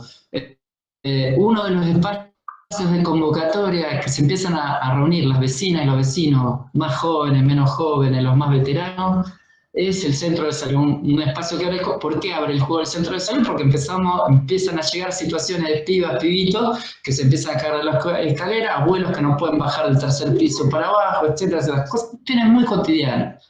Y en plena asamblea, mi curva tecnológica es bastante limitada, pero decíamos, bueno, ¿y cómo le damos lugar? ¿Cómo hacemos para porque ya estábamos pensando en caer al Consejo Deliberante, había una concejal que iba a llegar y otro compañero de tal organización, pero ¿cómo podíamos demostrar? Y yo decía, bueno, vamos a hacer una asamblea, vamos a elegir un representante, la típica lógica de planificación participativa clásica. ¿Y qué aparece? Aparece Facebook, se arma un Facebook y en 2 días teníamos la foto de todas las escaleras que estaban deterioradas, pero no apareció gracias a una oferta y una creatividad, fue que nos permitimos como trabajadores la creatividad popular, o sea, la pibada joven del barrio dijo, armemos un Facebook y empecemos a subir de cada escalera. Con la lógica participativa que les proponía como trabajador social del centro de salud, en 7 meses teníamos esas fotos. Aquí se generó en 15 días, 20 días. La paradoja de las nuevas herramientas, así como podemos decir que cada vez hoy está más guetificado y cada vez más las redes generan discursos de odio, etcétera, etcétera, porque ustedes me podrían hablar de todo eso y yo también. Las paradojas. Entonces, los procesos de organización deben tener sus tiempos, su respeto, saber escuchar, prestar atención. O sea, y en eso los tiempos de organización. Y también hacer uso de paradojas, que las contribuciones sean respetuosas del trabajo y la organización de otros. A veces, esto lo dice más Anita Arias, pero lo dice muy bien, cuando dice, es más fácil destruir una política o destruir ciertas lógicas que construirlas. Entonces, ser muy cuidadosa con las formas de análisis crítico que establecemos, sobre todo en nuestras formas de trabajo. Entonces, no hay recetas, o sea, no hay recetas para estas cuestiones, pero sí, sí tenemos algunas herramientas: cartografía, diálogo, respeto por las trayectorias, convocatorias, y después los tiempos. También lo importante de observar es la cierta capacidad que tienen las organizaciones, movimientos sociales en esta coyuntura. Hoy están haciendo política social las organizaciones y los movimientos sociales. Ahora, ¿qué le tenemos que brindar? ¿Qué nos falta a nosotros? Puentes, estatalidad. Sí, porque se están organizando, los comedores se están organizando, pero falta equipamiento, falta insumo. ¿Cómo construimos nosotros para fortalecer? Eso es un debate, por lo menos dialogando, por lo menos, a veces sucede que están trabajando algunas organizaciones del barrio por la cuestión alimentaria y nosotros también, y falta diálogo, falta construcción, y eso tenemos que seguir, tenemos que valorizar, pero eso, construir redes, ustedes han trabajado fuerte, me imagino, todo ese tema, y pasa por ahí, lo de red artesanal. A veces, cuando me pongo pesimista, digo, las únicas redes que funcionan en Rosario son las redes de narcotráfico, por decirlo. Lo digo fuerte, así, pues, digamos nosotros. Pero aquí... Bien, esa funciona. Sí, esa funciona y las nuestras nos cuestan. Pero bueno, también porque participamos de condiciones adversas, porque también a veces tenemos muchas barreras nuestras profesionalistas de trabajar con otros, respetar las trayectorias que son que generan otro tipo de legitimidad tan importante como otras, porque hoy hay una oferta de la política social que da respuesta a las poblaciones de trabajadores desempleados, que es la economía popular y que es el salario social complementario, que hay que fortalecer en términos de estatalidad. Estatalidad se entiende en el sentido de generar que las capacidades estatales lleguen a esa economía para que no forzar la cooperativización, no forzar esa práctica, sino darle más contenido, pero desde adentro, no de afuera, o por lo menos, sabiendo que desde los otros lugares se desprecia como planero, se desprecia como y así, o sea, cómo construimos vínculos de respeto, y eso es difícil, es muy difícil. Ahora, no hay receta, sí hay estrategias, que de alguna manera es lo que en parte del texto está trabajado como metodologías de regulación, donde administramos la crisis, nos adaptamos a los esquemas más clásicos institucionales, por lo demás, y estrategias de articulación, va a decir, en el esquema viejo de hace 30 años, Faleiro, pero que suma en el sentido de cómo construimos con otros, en donde la institución no está cerrada, sino que se piensa como institución de territorio, de base, etc. También no hacer discurso encantatorio respecto al concepto de territorio. El territorio, el concepto de territorio, lo usan la policía para criminalizar jóvenes, lo usamos nosotros para hacer política social y humanitaria, lo usan las organizaciones para hacer sindicalismo de desempleados. Pero no es un concepto que tiene cierta polivalencia que hay que también problematizar. Pensaba que, José, hasta ahora no hablé nada, como para ir sacando algunas cosas en limpio, ¿no? Sí. Me quedo con esto que decías de validar la caja de herramientas, ¿no?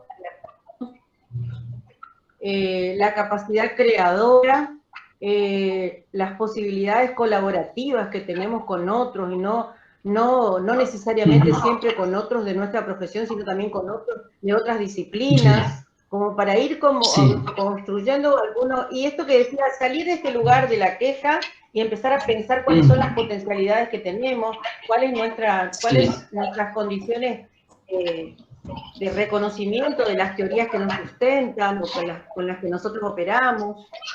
Sí, ahora justamente para que la teoría no sea ideología, que es una de las críticas, Faleiro es, bueno, cómo argumentamos de forma consistente, qué evidencias empíricas. Estoy hasta positivista, lo digo en chiste, pero en el sentido de que nosotros tenemos que dar razones argumentadas, consistentes en nuestros lugares de trabajo, sea de una situación caso, sea de una situación de condiciones de vida, sea una situación grupal, sea una situación sobre tal servicio público, tiene que estar documentada, o sea, tenemos la herramienta M, o sea, tenemos que valorizarla en ese punto. Porque justamente lo que Faleiro en una parte transmite eso. Bueno, nuestras herramientas clásicas pueden generar, la propia experiencia de Facebook terminó en un documento de trabajos, ¿entiendes? En donde nosotros elaboramos conjuntamente con la población, con las fotos que se subieron al Facebook, con este reclamo de la política. O sea, en ese punto, por decir, ¿cuántas batallas perdidas? Numerosas, como tiene cualquier, más que estamos remando contra la corriente, pero sí esto de que documentar, archivar, cuidar, o sea, que nuestras propias herramientas, hasta las más clásicas, sean volcadas para yo a veces jugaba con hacer los informes sociales individuales, pero también permitirnos hacer informes sociales colectivos. ¿Qué sería informes sociales colectivos? Sería hacer un documento de la situación de determinada población que está afectada por las mismas situaciones. O sea, a veces, y también, eso, el juego con el concepto de caja de herramientas, porque no solo el empoderamiento o el advocacy, a mí me gusta más el concepto, jugando con los conceptos anglosajones, me gusta más advocacy, que es también... O sea, ninguna de nuestras herramientas son monopolio del oficio, o sea, el médico generalista de familia, cuando no está apesanumbrado por la inseguridad o por sus criterios clasistas, también hace visita domiciliaria, o sea, no es... El psicólogo comunitario también hoy está desarrollando muchas actividades. Sí, por eso, o sea, la herramienta del teatro del oprimido no es monopolio de ninguna, o sea, es permitir. Ahora, hay algunas compañeras, y también decir, no podemos ser todo, capaz nosotros somos, o sea, también valorizar porque acá no somos colectivos, pero también somos diferentes, cada uno va a contribuir. Una compañera mejor en entrevista, otra compañera mejor en la burocracia, otro compañero en generar un teatro del oprimido, bueno, y eso es lo colaborativo que vos decías. Y sí valorizar que siempre, para reforzar mi concepto de buenos burócratas, estas cosas tan beberiano me pongo, pero no, pero en un punto diciendo con Weber que siempre hay que tener burocracia amiga. Y una de las cosas que están presentes en el oficio y nos sale cuasi naturalmente, tendríamos que investigar, es que siempre encontramos un colega amigo que no amiga, o sea, el concepto de burocracia amiga. Esa colega, ese colega que sabemos que está en el PAMI, ese colega que sabemos que está en la unidad carcelaria, esa colega, o sea, esa pequeña guía de recursos y personas que tenemos nosotros. A veces decimos guía de recursos, esa otra herramienta. Guía de recursos, no, guía de recursos y personas, porque tenemos que ir construyendo vínculos con las personas. A mí algo que me genera fuerte malestar, y sobre todo ciertas derivas de lo que está sucediendo en ANSES, es que sí, por un lado avanzamos en algunas cuestiones de poder hacer bastante de las cuestiones en forma digital, pero ¿qué pasa con la población que no está alfabetizada? ¿Qué pasa con la población que no tiene acceso a las redes? ¿Qué pasa con la población que el teléfono celular no le funciona bien? ¿Qué pasa con...? O sea, ahí tenemos que también batallar por, bueno, mejores condiciones de trabajo para nosotros poder también, pero unos ruidos bárbaros todavía en la curva tecnológica de cómo democratizar el acceso, porque si no, paradojalmente va a llegar a menos a los que más, ese viejo ejercicio, menos. A veces tenemos que definir prioridades. Bueno, ¿cómo definimos prioridades en la asistencia? Siempre tenemos que definir prioridades, no podemos hacer atención. Un día tiene 5 horas, 6 horas de trabajo. Bueno, ¿cómo priorizamos la atención? ¿Qué es urgente? ¿Qué es prioritario? Como cosa compleja, difícil de realizar.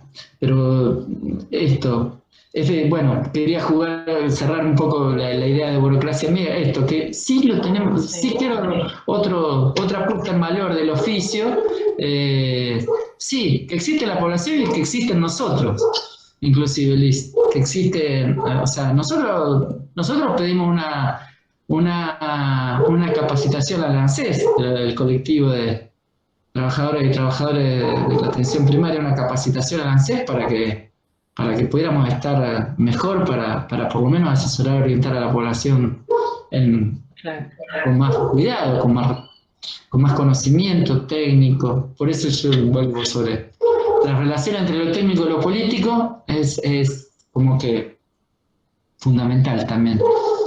Más en estos procesos que fundamentalmente la derecha nos dice que adoctrinamos, la derecha nos dice que estamos sobreideologizados, no, somos consistentes técnicamente, le demostramos, NBI, ¿por qué debajo de la línea? ¿Por qué estos indicadores? ¿Por qué tenemos INDEC que encuentra permanente? O sea, podemos apelar también a ciertos recursos que a veces leemos perdidamente en ciertas materias que consideramos que no suman nada, no contribuyen y contribuyen. Así como Central Durkheim, por decir, hablando de clásicos, Marx, Durkheim y Weber siguen siendo hoy contemporáneos, o sea, siguen siendo hoy analistas sociales, siguen siendo hoy analistas de nuestras instituciones. Entonces, en ese punto, importante. Una preguntita hago ahí a los que están presentes. Yo en algún momento he visto ingresar al profesor Arnedo, que si está lo quiero saludar, lo queremos saludar. O a mí me pareció cruzar su nombre en algún momento.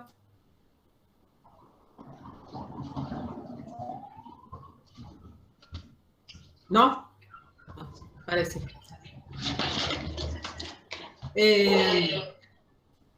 Bien.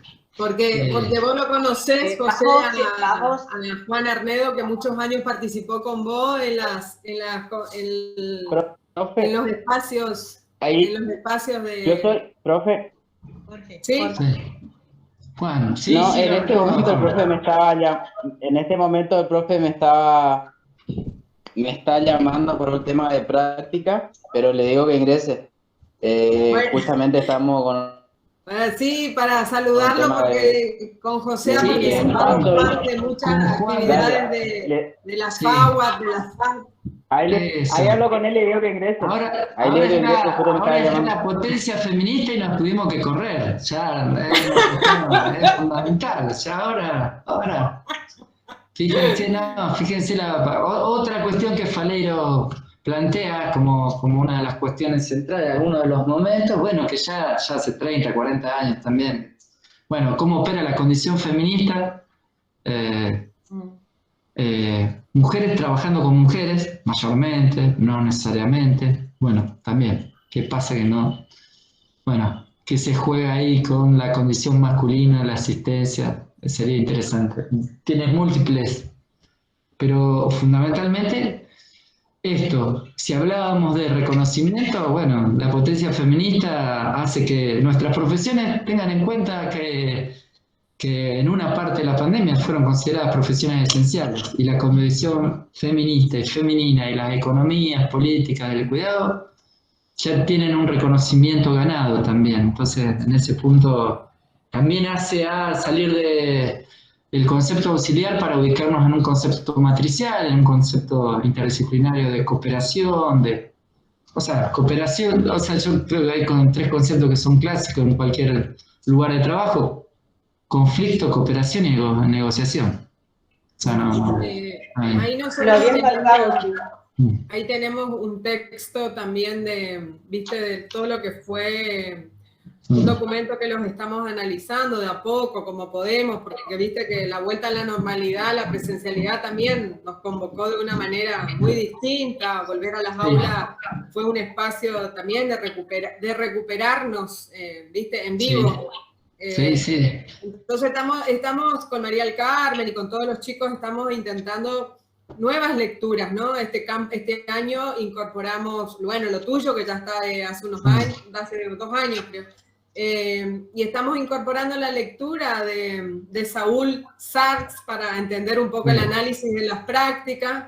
Sí. El otro día lo revisamos así rápidamente, viste que tampoco estamos como atosigadas también con el tiempo. Pensábamos en lo importante, lo distintivo que es poder tener un espacio de análisis de las prácticas, ¿viste? No de supervisión, no del súper que está ahí arriba mirando la práctica. Y estamos haciendo un intento, José, no tenemos del todo cerrado, ¿viste? Estamos abiertos a contribuciones teóricas. Hoy nos dejaste nuevos autores, el año que viene o próximos años podemos ponerlos. Siempre estamos en debate con un profesor de la Universidad de Buenos Aires que nos ayuda mucho. Estábamos conversando con Susana Malacalza también, que ella nos dejó sus escritos. Que la semana que viene está ahí en Rosario. Así que... Están hablando de bronce, o sea, tanto no, pero José vacas sagradas están hablando, esos son vacas sagradas del trabajo social. No, pero solamente notar que la clínica interdisciplinaria de Saúl Sarx es toda una contribución para el oficio. Y también, y ahí cómo opera la cuestión de esta clínica interdisciplinaria, la articulación sin duda con enorme capital cultural de Saúl entre Althusser y Lacan, o sea, desde el punto de vista de la filosofía política y del campo del psicoanálisis, o sea, parte de estas cuestiones son fundamentales para operar en nuestro oficio, sobre todo. Nuestras inconscientes sociales y culturales también opera una lectura freudiana cuando decimos inconsciente social y cultural, bueno, y que nada mejor que para analizar las prácticas, y esto lo dice Saúl, que narrarlas en nuestros sonidos, en nuestras formas de narrar, en nuestras formas de cosificar, en nuestras formas de clasificar. Juan, saludá. José, yo recupero. Tomado cerveza, Juan, porque no lo conozco. José, una cosita nomás quiero agregar para no salirnos de tema. Vos lo trajiste a este tema de los problemas de la práctica, cómo convertir los problemas de la práctica en problemas teóricos. Me parece que ese es un eje contundente sobre el que trabajamos permanentemente nosotros, recuperando estos problemas de las prácticas y pasándolos al plano de lo teórico. Y también este juego, y que nuestras viejas nuevas teorías amplían el discurso de lo posible en las prácticas, o sea, frente a las prácticas realmente existentes, podemos pensar de otra manera. La teoría nos ayuda muchas veces a... Siéntale, una feminista decía, creo esto, siéntate a leer y observarás los cambios que se vienen. Siéntate a leer. La paradoja de que leyendo uno juega, che, pero esto tal vez, ¿por qué no? Obviamente que nos enfrentaremos a barreras, etcétera, etcétera. Institucionales, políticas, que quede claro que estamos en condiciones de adversidad respecto de una profesión que defiende lo público estatal, de una profesión que defiende derechos de minorías, pueblos originarios, de una profesión que defiende los derechos de los trabajadores. Estamos remando contra la corriente, no contra corriente, contra la corriente, quiero decir. No sé. Sí, tal cual. Entonces, no son tiempos fáciles. Piensen que el Faleiro de Brasil, el José Marielda Yamamoto de Brasil, están hablando hoy de fascismo. O sea, hablando, cuando Gisela preguntaba qué condiciones, bueno, estamos en democradura, estamos en el experimento Bolsonaro, venimos del experimento Trump. O sea, si hacemos una lectura más global, las derechas, fíjense que el debate que instalaba Faleiro respecto de lo antiinstitucional, todo como debate dentro del campo de la izquierda, hoy los antisistémicos, los antiinstitucionales, etcétera, son la derecha de Milei, la derecha de los anarquistas de derecha, etcétera. Estoy haciendo simplificaciones, pero ojo, estas son las paradojas. Los que quieren desregular, etcétera, etcétera, son antiinstitucionales, no pagar impuestos, el discurso que se escucha, no. O sea, los derechos cuestan, entonces necesitamos impuestos, y necesitamos impuestos progresivos, si no, o sea, eso debe estar, y cada vez que nos volvamos a la lectura de economía, política, consultemos a los profesores de economía, porque nosotros también ejercemos ciudadanía activa como universitarios para defender ciertas propuestas frente a otras. Entonces, también en eso, pero discutir estudiando, ¿se entiende? Discutir haciendo pactos de lectura sobre estos temas, porque eso, o sea, el ejercicio de trabajo social reconceptualizador, el ejercicio profesional exige profesionales críticos, no en el sentido de un conformismo generalizado, no en el sentido de vengo, hago mi trabajo y me voy. Esto también. Ahora, efectivamente, estamos en tiempos difíciles. Ahora, para tiempos difíciles, tratar de... es paradojal, pero ser muy cuidadosos en lo técnico, en la capacidad de respuesta, en la capacidad de cuidado y respeto del otro. O sea, nosotros humanizar la asistencia significa respetar al otro, significa ¿qué entendemos por un buen servicio público? O sea, ¿qué entendemos por un trabajo bien hecho? O sea, en los lugares que nos toque, la primera pregunta, ¿qué consideramos un trabajo bien hecho en estas condiciones? O sea, siempre yo parto de un realismo crítico, no de una metafísica, no de los discursos políticamente correctos que hoy, con ser decolonial, con ser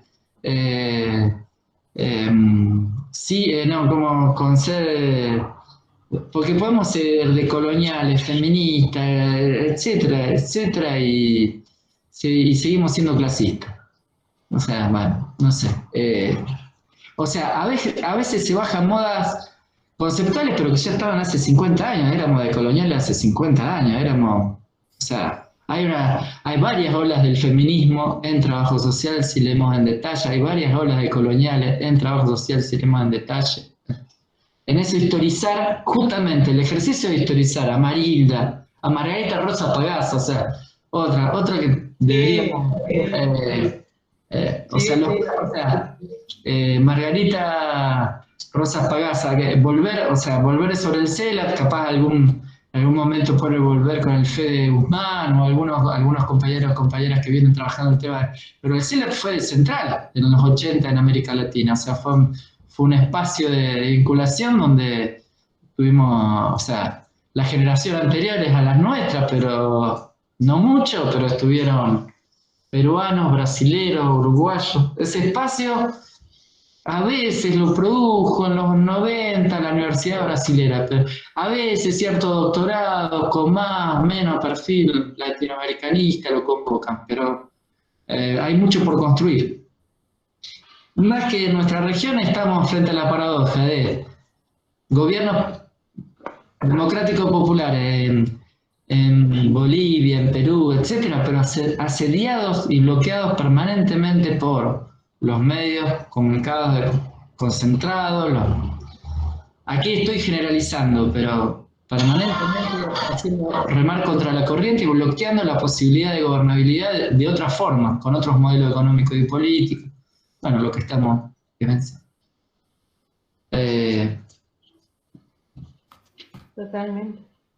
Bueno, parece que el profesor no está, ¿viste? Ya lo chequeé por todas las ramas, le envié un correíto y tampoco, parece que fue una cruzada, decía Juan, la duda que tengo es si tomamos cerveza o no tomamos cerveza juntos, porque ahí se dan los buenos simposios. Los buenos simposios se dan en esos momentos. Y bueno, ahí, vamos a ir dejando a los chicos si tienen alguna pregunta o comentario para devolverle, que realmente para nosotros es muy valioso escuchar un poquito a los chicos si alguna pregunta o algún comentario sobre nuestro encuentro que quieran hacer, que quieran rescatar, y podemos ir cerrando. No sé, Liz, ¿qué te parece?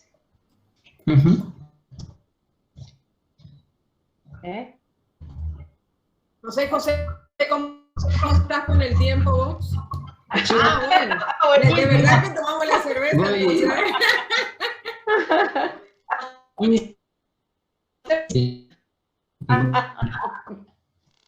Yo tengo una pregunta. Yo soy alumna de la profesora Bastazzini, estoy cursando mi último año de trabajo social.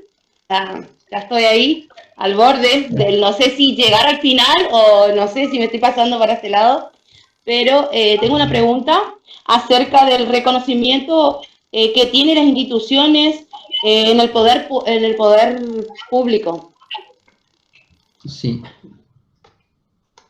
Ahí tendríamos que hacer estudios comparativos y ahí buena tarea. Creo que algo de esto ha realizado la FAO y todo, pero ahí tendríamos que hacer recortes más provinciales, locales, municipales, etcétera, porque, por ejemplo, te voy a dar un solo ejemplo. A veces traigo ejemplos gráficos y a veces salvajes, porque son los que mi memoria selectiva hace operar. Pero fíjate, en el caso de Santa Fe, nosotros nos vacunamos los profesionales, trabajadores sociales primero, o sea, profesión esencial, primero los del campo de la salud. Los otros campos, desarrollo social, vivienda, programas sociales, etcétera, debieron esperar, debieron trabajar en teletrabajo, debieron hacer home office, pero fíjate, las paradojas, dentro de un mismo oficio, no necesariamente los reconocimientos son equivalentes, ¿se entiende? Respecto de... ¿Por qué traigo este concepto de profesión esencial? Porque creo que lo tenemos que trabajar y hacer una puesta en valor, porque operó en determinado momento profesiones que estaban descualificadas socialmente, pues no somos parte de las profesiones de punta, ni somos de los nuevos nichos laborales, no, somos de las profesiones de la mano izquierda del Estado, podríamos decir. Mano izquierda del Estado en el sentido de Bourdieu, la mano derecha lo de economía, etcétera, etcétera, la mano izquierda, la huella de la lucha de los trabajadores, los ministerios de trabajo, los ministerios de desarrollo social, etcétera, etcétera, etcétera, el ministerio de salud, etcétera. Pero en ese punto, las lógicas de reconocimiento también dependen de avances colectivos en ese sentido, y se ha avanzado. O sea, la Ley Federal de Trabajo Social permite ciertos avances. Después están las peleas provinciales, después está el fortalecimiento de los colectivos. Ahora, yo digo colectivos y no corporaciones. O sea, porque las corporaciones a veces generan privilegios profesionalistas que a mí me hacen ruido, ¿se entiende? no sé si se logra hacer un ejercicio de diferencia. A veces, o sea, sindicatos que representan solo a los profesionales, y a mí me hace ruido si estamos en el campo de lo público estatal, que representen también a los profesionales, sí. Depende, son posiciones, lecturas, a veces son más combativos los profesionales, pero tienen más autonomía salarial, ¿se entiende? Tiene sus pros y sus contras. Pero bueno, también depende eso. A ver, hay distintos tipos de reconocimiento. El reconocimiento salarial, que es importante, el reconocimiento profesional, que es importante de acuerdo a las legislaciones, y el reconocimiento de la propia población, o sea, con la que trabajamos. En ese sentido, organizaciones, movimientos sociales. También, en ese punto, considero que también frente a Liz y a María del Carmen, que nuestras generaciones tuvieron un acceso más a una sociedad salarial, por decirlo así, a un mercado de trabajo, probablemente ustedes se enfrentan a los tiempos de la sociedad de la precarización, inclusive dentro de lo propio público estatal, hasta llegar a... Sí, más que nuestro Estado nacional nos genera culturas de concurso, aunque la cultura de concurso es meritocrática también, también. Yo con la meritocracia también tengo algunas dificultades, o sea, vivo de la cultura universitaria son meritocráticas, si se entiende.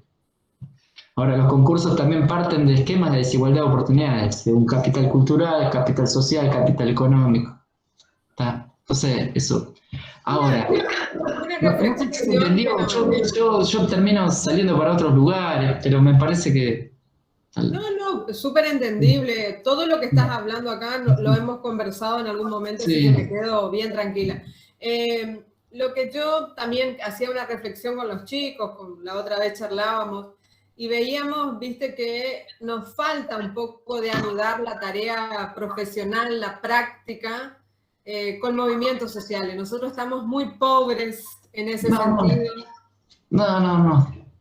Va, a ver. A nosotros. Sí, no es monopolio de ustedes, no.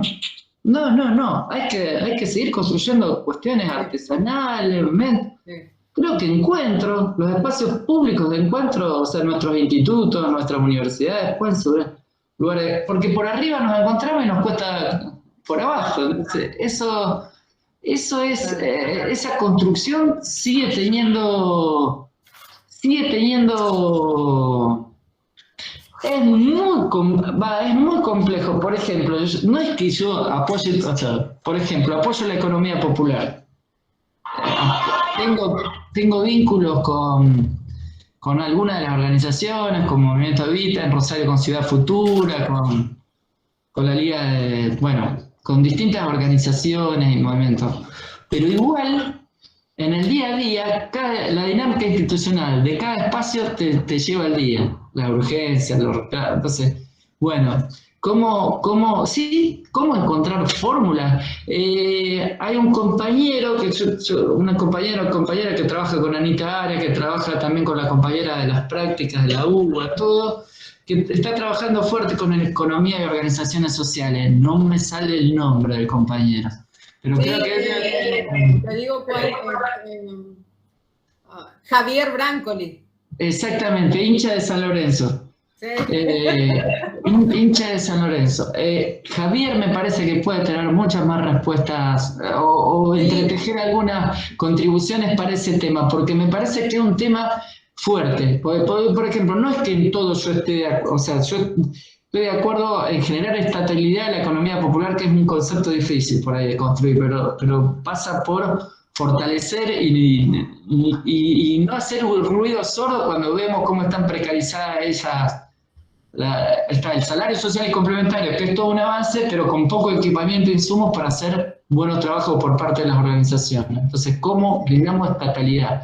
Porque tenemos Secretaría de Economía Social, porque tenemos esto, pero ¿qué pasa? Bueno, ahí. Pero Javier debe tener mucha más respuesta, mucha más construcción. Él mismo lo ha dicho en un libro que lo terminó de publicar ahora, esta segunda parte del año, que es las contribuciones que hacen los movimientos sociales al ejercicio de la práctica, y el concepto que tiene también de extensión universitaria. Acordate que nosotros somos Instituto Superior de Servicio Social, si bien no tenemos ninguna diferencia, porque siempre lo digo muy orgullosamente, que todos nuestros alumnos están tan nivelados para el nivel universitario como creo que un instituto que se presta de formación académica intelectual importante, y no más que no tenemos, viste, pequeña cosa que no tenemos el título de universitarios, viste. Pero vos sabés la lucha que hemos tenido históricamente. Va a llegar, compañeros, ustedes se sienten universitarios, ese es el problema. Es una condición la universitaria. Es una condición la universitaria. Si uno no reduce su actividad a un profesionalismo, o sea, capaz una universidad termina formando solo profesionales y no ciudadanos, profesionales. O sea, ese plus de militancia que necesita cualquier otro concepto, ¿cómo es? Muy sobreideologizado, pero desvalorizado por afuera, sobreideologizado por nosotros, que también, bueno, que hay que siempre problematizar. Pero sí, la condición universitaria, ustedes participan de las FAWERS, son compañeras universitarias. Y que después ya alguna vez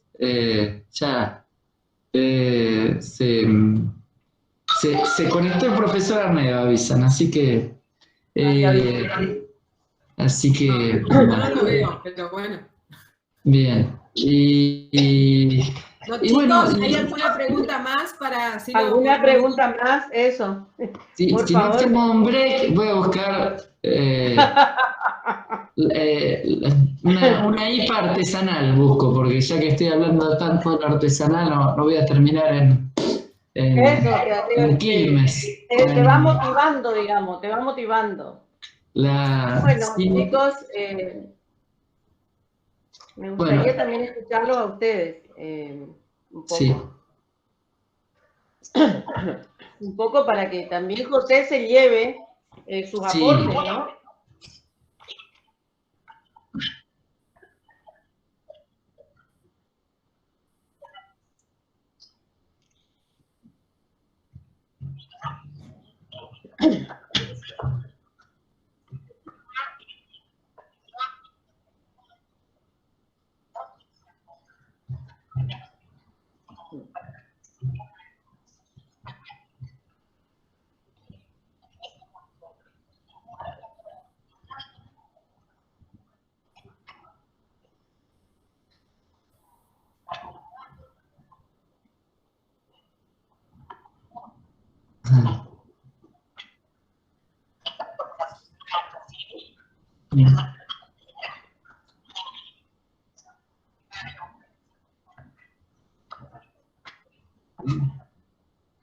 Gracias.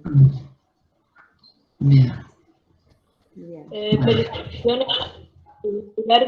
José María, muy bueno en su certamen que dio acá con nosotros, con los estudiantes del Instituto de Servicio Social de Media Escalada, y agradecerle a los profesores, a la profesora Luis Moiria, por esta oportunidad de escucharlo a usted.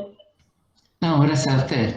Bueno, y espero que cuando quieran nos encontramos el año próximo en Corrientes, alguna vez. Así, eso sí, saben que yo cobro por cerveza artesanal. No tengo otra. Bueno, no.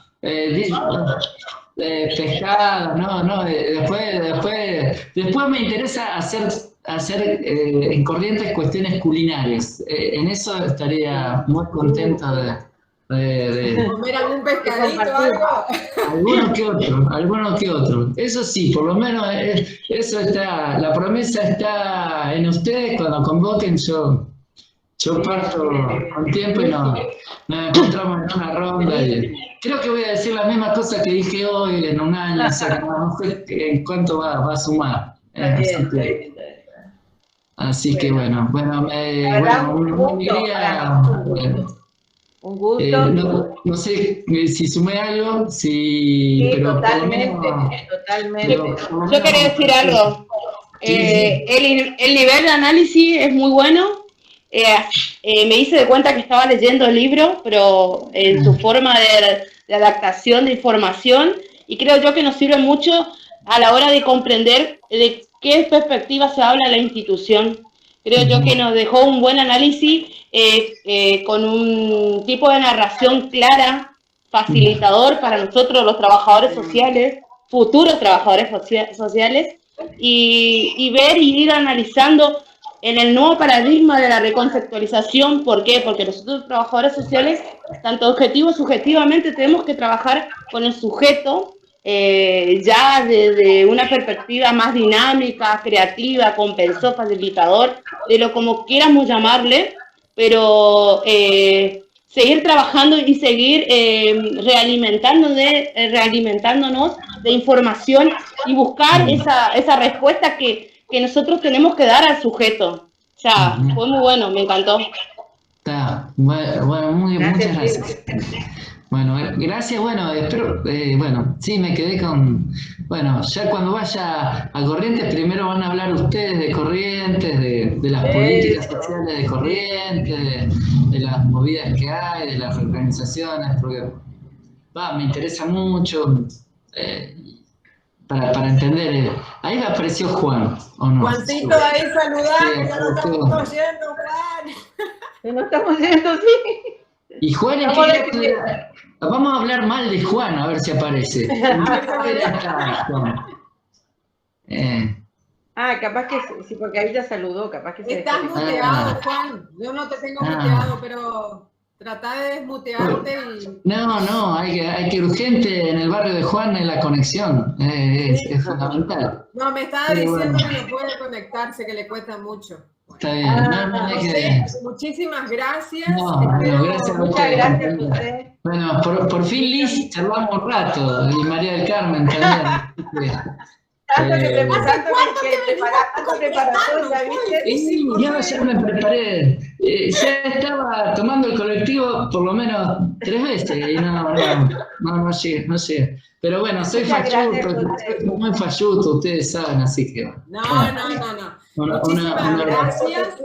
Gracias por tu tiempo, tu espíritu generoso de compartir. Y la potencia feminista, ustedes ahora... fuerte la movida feminista, que hay varias cumpas.